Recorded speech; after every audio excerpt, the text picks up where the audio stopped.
Imagine a world where children are born with a thirst for knowledge, an innate curiosity that compels them to explore and question everything around them.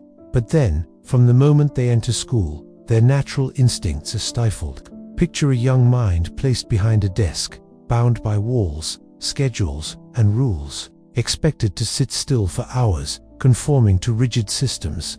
This is not the ideal place for creativity or curiosity to thrive yet. It's where we are all conditioned from childhood. The school system, designed to educate, may in fact be the very machine that limits us. It teaches us to follow instructions, to memorize facts, to conform to a standardized idea of success. But is this really education, or merely a mechanism to mold individuals into predictable, obedient adults?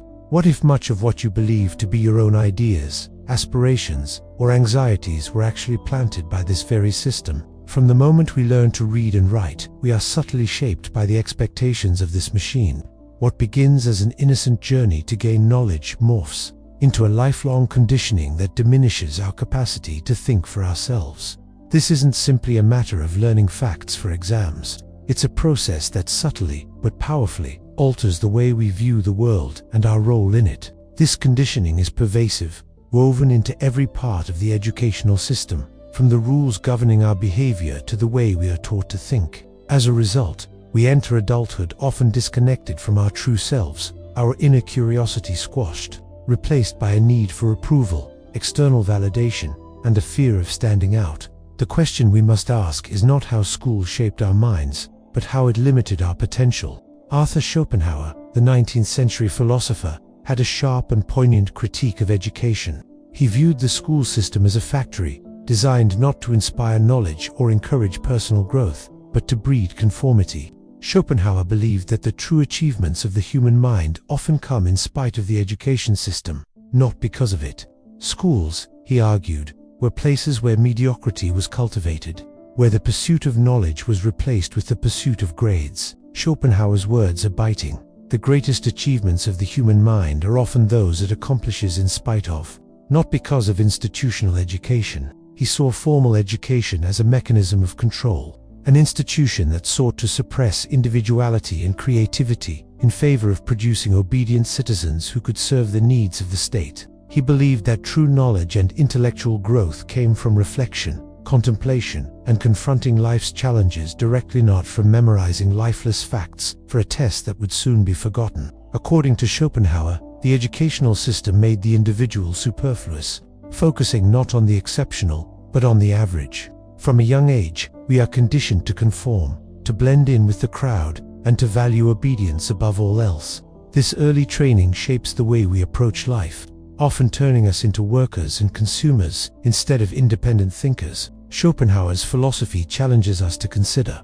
what if the greatest potential within us is buried beneath the weight of educational norms? What if true knowledge doesn't come from following prescribed paths, but from daring to think differently and critically about the world? The problem with school is not just intellectual, it's deeply emotional. As we grow up, we internalize the values taught by the system, that success is measured by grades, that standing out is risky, and that original thinking is disruptive. Children who ask too many questions, who deviate from the curriculum, are often labeled as problematic. This conformity is not just about following rules, it's about shaping us into predictable, compliant individuals who fear deviating from the norm. Think about the last time you felt truly encouraged to think for yourself in school. Was it during a lesson on history or science, or was it when you had to memorize something for a test? School trains us to value compliance over authenticity, and as we grow older, we find ourselves increasingly unable to break free from these mental chains. The fear of standing out, of thinking differently, becomes ingrained. But this fear of originality isn't just about grades, it's about how we perceive our own worth. Many of us still carry the subtle feeling of inadequacy that stemmed from the judgment we received in school, whether it was for a poor grade or a public failure. How many of us, after being laughed at or ridiculed, stopped dreaming, stopped creating, or stopped trying? This emotional toll isn't coincidental. It's part of the system's design to create compliant citizens, not independent thinkers. The damage is long-lasting. Many adults still struggle with the anxiety of deciding, constantly comparing themselves to others, and fearing rejection. But this behavior didn't come from within, it was taught to us. And just as easily, it can be unlearned. Friedrich Nietzsche, another profound philosopher, shared Schopenhauer's critique of education, though he took it even further. Nietzsche believed that systems of control, like the educational system, survive by manufacturing weakness. They seek to tame the human spirit, to mold individuals into something manageable and predictable. According to Nietzsche, society and its educational systems often stifle human greatness, relegating individuals to roles that serve the state or the economy, but not their true calling. In Nietzsche's view, the purpose of education is not to foster greatness or individuality, but to create obedient workers and citizens. He argued that this obedience isn't limited to the classroom. It extends far beyond, shaping the way we live, work, and interact with others. In a society built on conformity, we are taught to seek approval from authority figures. Whether they are teachers, bosses, or even the media, the true cost of this system is a loss of self. We become skilled at playing roles, but we are poor at knowing who we really are beneath the surface. The school system doesn't teach us to question the status quo. It teaches us to accept it. The result is a society full of highly competent individuals who lack a true sense of self, who follow the rules but never ask if they are the right rules. It's no surprise that anxiety, burnout, and existential confusion are so prevalent in modern adulthood.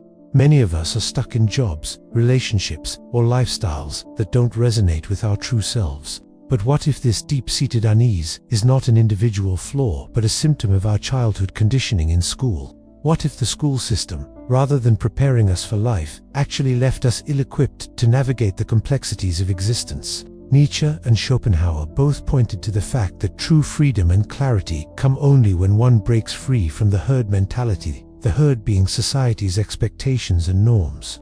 For years, we were taught to chase external validation, high grades, approval from authority figures, and adherence to societal norms. This external focus diverted us from developing an internal compass, a deep sense of self-worth or personal meaning. The real tragedy is that many of us carry these wounds into adulthood, struggling to live authentically, because we were never taught to do so. We were taught what to think, but not how to think. And it's this very disconnect from our true selves that leads to the dissatisfaction and confusion many adults feel today. Schopenhauer and Nietzsche both emphasized the importance of solitude and self-reflection in the pursuit of true knowledge.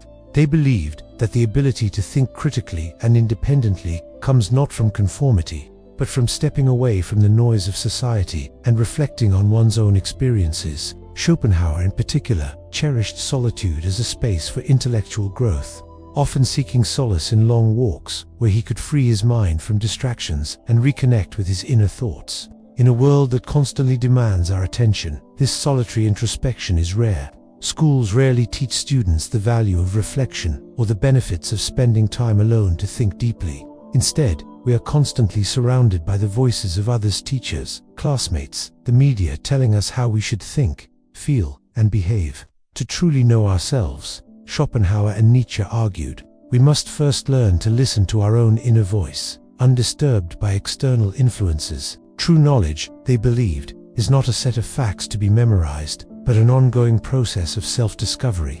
This process requires confronting uncomfortable truths, asking hard questions, and being willing to endure the suffering that comes from questioning the status quo. Schopenhauer argued that the greatest wisdom often emerges from suffering, for it forces us to confront the raw realities of life, and, in doing so, we learn to see the world through a clearer, more authentic lens. In contrast to the prescribed learning found in school systems, real education begins when we allow ourselves the space to reflect, to question, and to grow through our experiences. This journey towards true knowledge is not easy, but it is the only path that leads to real freedom. The school system we know today didn't emerge in a vacuum. It was heavily influenced by the demands of the Industrial Revolution. During this time, factories required disciplined, punctual, and obedient workers who could follow instructions and perform repetitive tasks without questioning the process. In response, schools were designed to produce just that: obedient, predictable individuals who could seamlessly fit into the growing industrial economy. Instead of cultivating creativity, imagination, or independent thinking, the education system was tailored to produce standardized individuals who could operate efficiently within a factory system. students were not encouraged to ask why or to explore ideas in depth.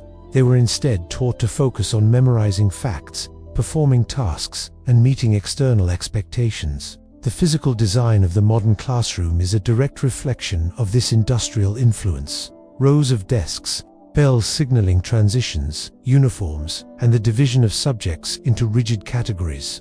Everything about the school environment is structured to resemble a factory floor rather than a place of learning or intellectual exploration. This historical backdrop explains much of the rigidity we see in today's schools. It was never about fostering a generation of thinkers, creators, or visionaries.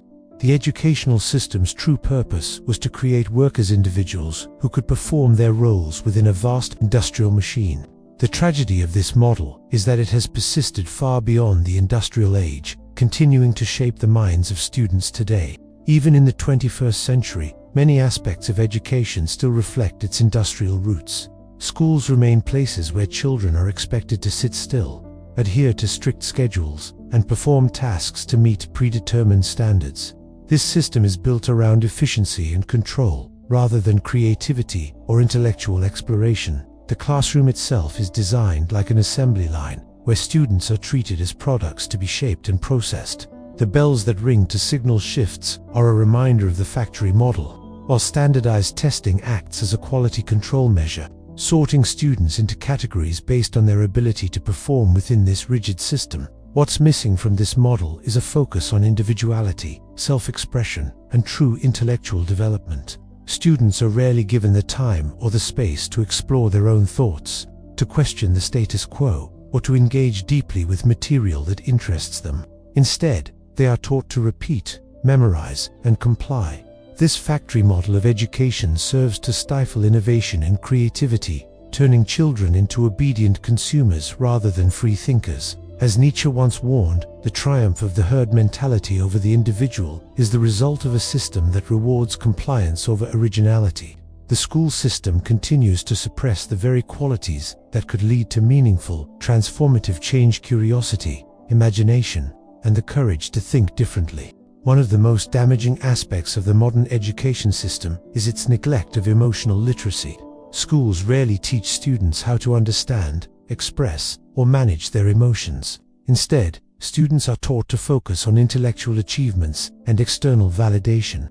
The emotional world, our feelings, intuitions, and inner experiences, is often treated as secondary to academic success. This lack of emotional education is one of the primary reasons so many adults struggle with anxiety, depression, and existential confusion.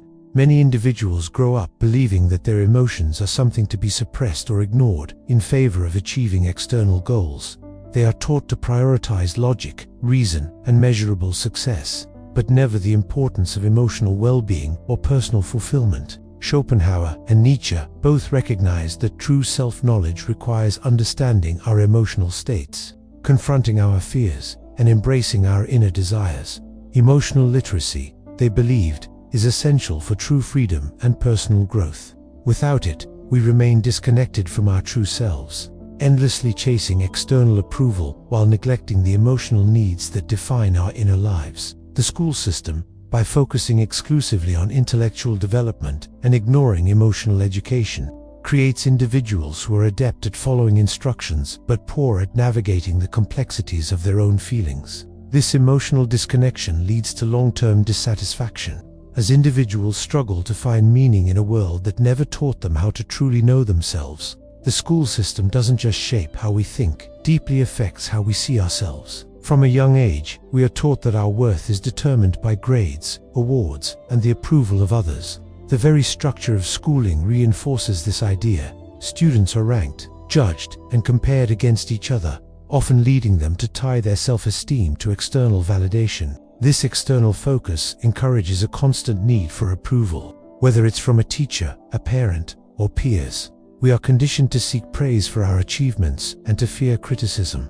Over time, this becomes ingrained, and many adults carry this deep-seated need for validation throughout their lives. We seek approval from our bosses, social media followers, and even from strangers, hoping that recognition will fill the emptiness inside. The damage, however, runs deeper than just a fear of failure. School teaches us to measure our worth by a scale created by others, one that often ignores our true passions, talents, and desires. This results in a generation of individuals who may excel at academic or professional tasks, but feel hollow inside, because they've never been taught to value themselves independent of external success. Friedrich Nietzsche captured this concept perfectly when he described the death of authenticity. He warned that when individuals allow society's values to replace their own, they lose their true selves. The school system, by focusing so heavily on conformity and validation, does precisely this. It disconnects us from our authentic desires and forces us to live up to standards that were never truly ours to begin with. Nietzsche's philosophy is perhaps best known for the idea of the Übermensch, or Overman, a concept that represents the individual who transcends societal constraints to create their own values.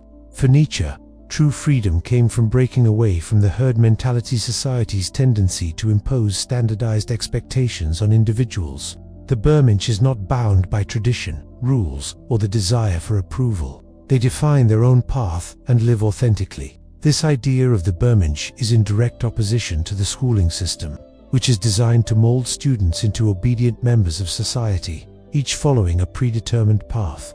The conformity of the education system forces students into roles where creativity, curiosity, and individuality are often suppressed. As a result, many students grow up thinking that their value comes from fitting in, not from standing out. Nietzsche argued that in order to become a truly free individual, one must reject the notion of societal norms and standards, and instead create one's own values. To truly thrive, we must learn to trust ourselves, to forge our own identity, and to reject the herd mentality that school and society try to impose on us. Breaking free from the system is not easy, but it is essential for achieving the freedom Nietzsche envisioned. The Übermensch embodies the ultimate rejection of societal conditioning, choosing to live according to their own internal compass, unbound by the rules of the world around them. What school teaches us is just one part of the equation. The real cost lies in what we are not taught. School systems often focus on intellectual development, but they rarely nurture the deeper, existential questions that are essential for personal growth. How many of us were taught how to understand our emotions, to cope with life's uncertainties, or to ask the big questions about the meaning of life? As Schopenhauer and Nietzsche both argued, education should be a tool to help us explore the deeper aspects of human existence, not just to memorize facts or prepare for standardized tests. Real education involves a constant process of self-exploration, understanding who we are, what we value, and what we want to contribute to the world. But school rarely encourages this type of reflection. Instead, it teaches us to focus on external markers of success, grades, test scores, and diplomas, while neglecting the most important lesson of all, knowing and understanding ourselves. In the process, we become disconnected from our own desires, ambitions, and dreams, chasing goals that were imposed upon us instead of following our true calling. This disconnection from the self is the real cost of schooling. It is not the memorization of facts or the completion of assignments that harms us, but the neglect of our deeper, existential needs. True education should help us navigate life's uncertainties and discover who we are at our core. Yet the current system teaches us to conform, to memorize, and to comply, leaving little room for self-exploration or critical thinking. Nietzsche was perhaps the most vocal philosopher in critiquing the way society, including schools, kills authenticity. For Nietzsche, authenticity was the essence of a meaningful life, the ability to live according to one's true nature, not the roles imposed by society. Unfortunately, this authenticity is often stifled by the very systems that are supposed to support our growth. School systems, with their emphasis on conformity, external validation, and standardized tests, kill authenticity by forcing students to adapt to a mold that rarely aligns with their true selves. Students are taught to perform, to fit in, to adhere to expectations, not to question, to create, or to express their unique perspectives. As a result, many people grow up trapped in roles that never truly fit them, living lives that are dictated by external forces rather than their own desires. Nietzsche believed that the destruction of authenticity was the ultimate tragedy of modern society. He argued that when people live according to societal rules and expectations, they lose touch with their true selves. The result is a life that feels empty, disconnected, and unfulfilling.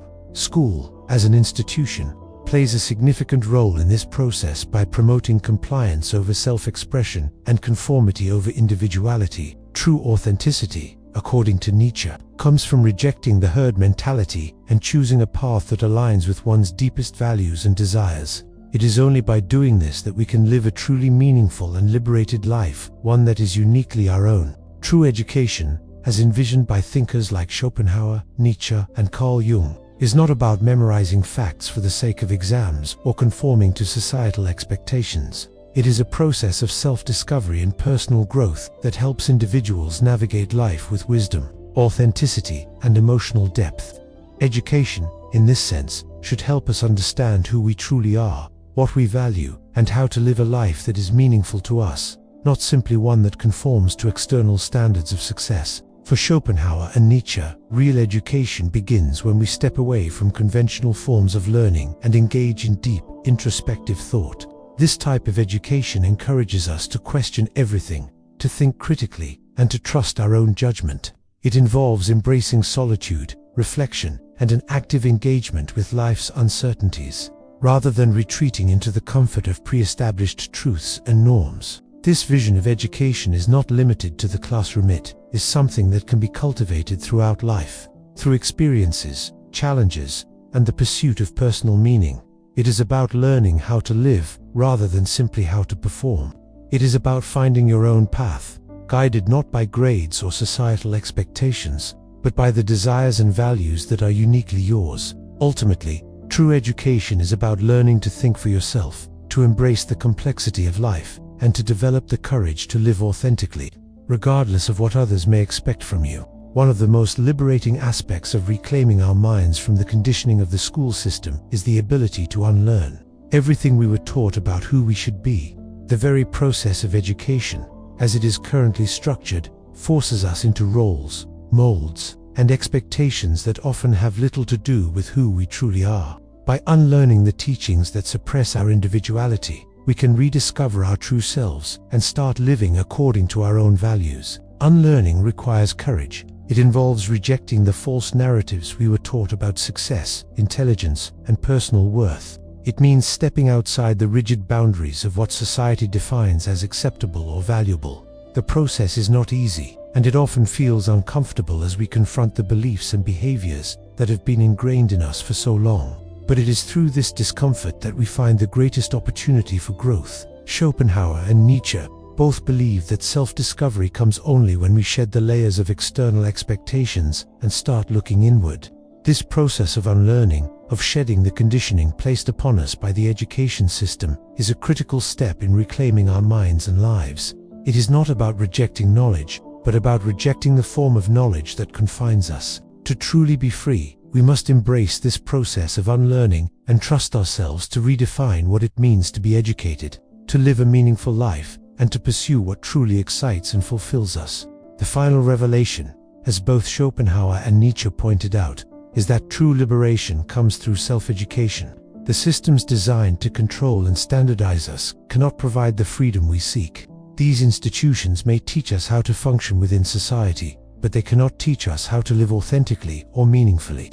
This is a lesson that both philosophers understood deeply. Self-education is not just about acquiring knowledge. It is about learning how to live. It is about forging your own path, guided by your inner truth, rather than following the prescribed routes laid out by society or the educational system. True education comes from life itself, from the experiences we have, the challenges we face, and the reflections we make in solitude. This kind of education requires courage, because it means stepping into the unknown, breaking free from the structures that have held us in place, and embracing the uncertainty that comes with living authentically. It involves discovering who you truly are and what you truly want, beyond the expectations and definitions set by others. Self-education is a lifelong process, one that requires ongoing self-reflection, personal growth, and the willingness to question everything. It is about reclaiming our autonomy and freedom from the conditioning that has shaped us for so long. Ultimately, self-education leads to a deeper, more meaningful existence, one that is uniquely ours, guided not by external validation, but by our own internal compass. Once we recognize the ways in which the education system has conditioned us, the next step is to reclaim our minds and our lives. This process begins by questioning everything we've been taught, from what success looks like to how we should define ourselves. It requires stepping outside of the constraints of the system and thinking critically about the world around us. The key to breaking free from this system is realizing that we are not bound by its rules. We have the power to define our own values, to create our own path, and to live according to what is truly important to us. This doesn't mean rejecting all societal structures, but it does mean rejecting the ones that limit our ability to think for ourselves and live authentically. As Nietzsche suggested, true freedom comes when we stop seeking approval from others and instead begin to live in alignment with our own values. It involves embracing discomfort and uncertainty, and using these moments as opportunities for growth. The process of reclaiming our minds is not an easy one, but it is the only path that leads to true liberation. The journey to reclaiming our minds is a journey of self-discovery. We must learn to become our own teachers, relying on our own experiences, insights, and intuition, rather than the prescribed paths set out for us by others. This involves embracing a lifelong process of learning, growing, and evolving, always seeking deeper understanding and authenticity. Becoming your own teacher means taking ownership of your own education, both intellectually and emotionally. It means learning to trust yourself, to explore new ideas, and to develop your own values that are not dictated by the expectations of others. It is about finding your own answers, even when the world around you seems to offer no clear direction. This path may not be easy, but it is deeply rewarding. It is a path that leads to greater fulfillment, deeper understanding, and a life that is truly your own. By becoming your own teacher, you step into a place of true freedom from the constraints of societal expectations, freedom from the conditioning of the school system, and freedom to live as the person you were always meant to be.